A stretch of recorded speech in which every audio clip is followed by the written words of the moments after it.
Welcome back. All morning we've been having some Halloween fun with our guests on today's show, and it's the one day a year we talk about ghosts and goblins, but our next guests deal with ghosts or spirits all year round. We want to welcome the paranormal researchers, Jean and Suzanne Vincent, two sisters known as the Psychic Sisters, here to tell us how we can conduct our own ghost hunts on a budget.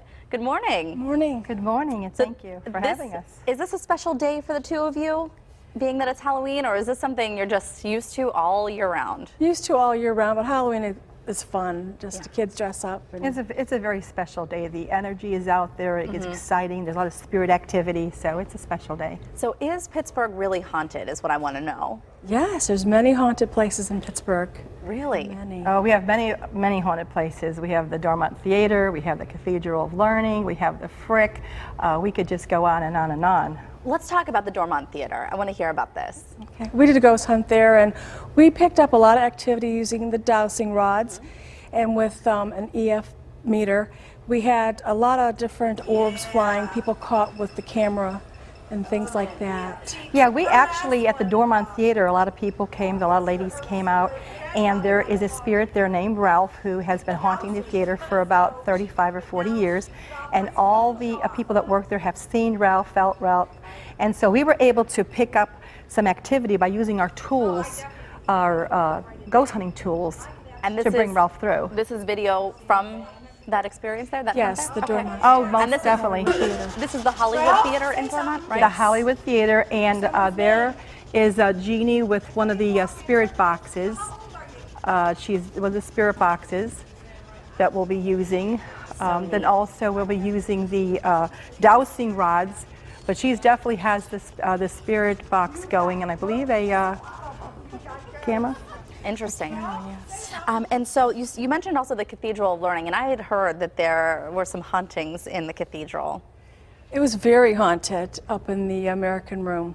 The early American Room up at the Cathedral of Learning, when we went upstairs, Martha Jane came through very clearly by using the dowsing rods, and they would spin and they would turn, and also the people who were participants also experienced it. So Martha Jane really did show off quite a bit, and then upstairs the cradle would rock. We felt cold spots and we felt the mist. I always ask. It was Very interesting. scary and creepy, but all good energy. And I've heard a lot about libraries being haunted. Of course, you have historical books there, and so it seems like an obvious place to be haunted, but you checked out one in particular. Can you tell us about the Andrew Bain Library? Yes, the Andrew Bain Library definitely has Amanda Bain. She's been haunting that place for probably 60, 70 years. And as soon as they started to remodel, and when they remodeled, they also had killed her Dutch elm. And when the Dutch elm was destroyed, she started, going through the halls, turning off computers, lights, and apparitions. And didn't you see something last time we were there? We had seen books being pulled out from the shelving, and it gave a message, and the librarian also said when she's at night working, the book gets pulled out and there's like messages from the labels. Ooh. She's a good ghost. So you brought a couple things with you here this morning, and to kind of help us talk about if you want to do your own hunt on a budget. And so how would you go about doing that? Well, you can use a spirit box. These are relatively inexpensive. Okay. And they catch like radio frequencies, and you can turn them on, and sometimes you might catch a voice or a sentence, and they're like under like $60. Oh, okay. So if you have like some strong evidence that something might be haunted, maybe it's worth investing in something Absolutely. like this. And this is inexpensive pair of dowsing rods. And, What are these, and how do you use them? And what you do is you hold them like this. Now there is a spirit in here. In this building, and his name is Joe, and there's also another spirit who is visiting too, which I feel Yvonne Zanos is in here. But that's why they're doing this activity here, because they're letting you know that they're using magnetic energy, and this is like, you can do this for like $4. Copper wire, copper handles, and this go into a go into a building and you'll be able to pick up stuff. So they're Does that acknowledging. mean that somebody's right here? Yeah, that's what that means.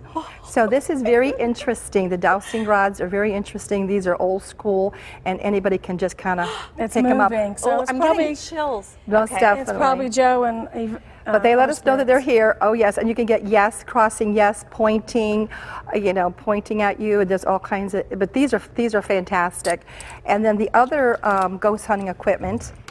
This is an EMF meter, which it could pick up different energies that are charged in the air, and they've gone up all the way to pink when the energy is approached.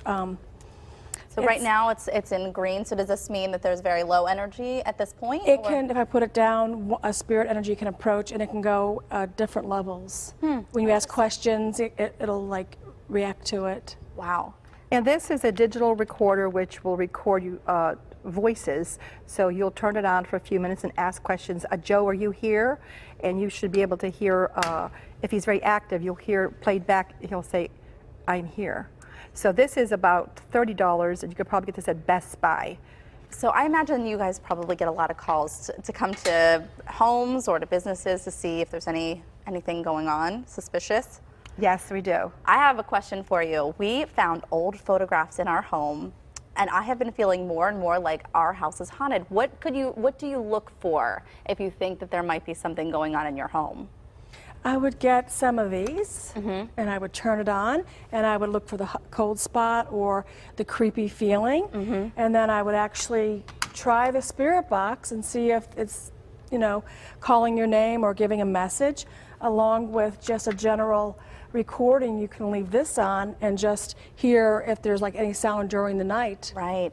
And Now, what if about you the feel flashlights? What are those about? The flashlight is when you're in a haunted house or you're in a place that's active, you just kind of leave it on and ask spirit if they're here. Now, last night we did do a ghost hunt at the Andrew Bain Library, and this kept going on and off for everyone to see, and that lets you know, is there a spirit in the house? 1 is for no, 2 is for yes. It'll blink, blink. So you can use that, and this is for like $10, at Home Depot, which is very interesting. And then the good old-fashioned iPhone with the camera, the video. For you, start using your iPhone and your camera and start picking up orbs, apparitions, and some visions.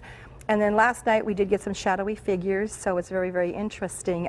These equipment that you can use that are very inexpensive instead of the real expensive stuff. And for a yes or no, you could have 1 flashlight for a yes, 1 flashlight for a no. So 1 to blink, 1 to, yeah, I see. Okay. And they can answer like that. And this has been around for like a long time, but a dowsing, a pendulum is very, very good also. Just to swing. It'll for an- say, is there a spirit in the house? And it'll say yes or no. This is for, $5. Right, you can use that. Which is really great on a budget. Okay, well, thank you for being here this morning. And I guess thanks to Joe for sitting here beside me through the segment. If you're interested in contacting the Psychic Sisters, you can look for a link to their website at KDKA.com/PTL.